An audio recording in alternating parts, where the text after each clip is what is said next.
بسم الله الرحمن الرحيم السلام عليكم ورحمة الله تعالى وبركاته كلهم معنا وناكسن walaalay qaaliga aan jeclahay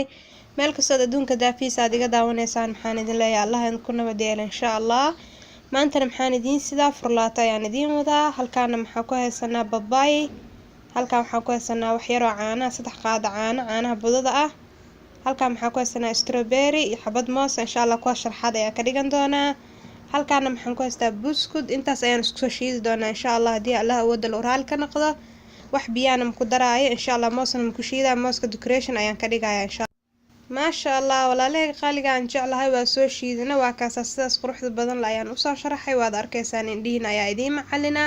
please haddaad nagu cusub tahay subscribe dheh gambalaalkana taabo si video kasta aan soo galiyo uusan ku dhaafin haddii aad ka heshay like dheh la sii wadaag asxaabtaada ehelkaaga iyo carruurtaada iyo familygaaga insha Allah wixii duco iyo commentina hoos noogu reeb insha Allah iyo talo ah sidaas ayaan usoo qurxiyay waad arkaysaan baaquligaas moos ayaan ku sharxay baaquligaana waxaan ku sharxay strawberry ayaan dhexda ka geliyay baaquligaas kalena sidoo kale fiinta ayaan ku shubay fargeeto ayaan sidaas ku yeelay haddii aad jeceshahay chocolate ayaa ku sharxan kartaa insha Allah mar kale ayaan idiin soo gelin doonaa qaybtaas walaalay qaaliga aan jeclaa maxaan idin leeyahay soo dhawaada asmartiyeynina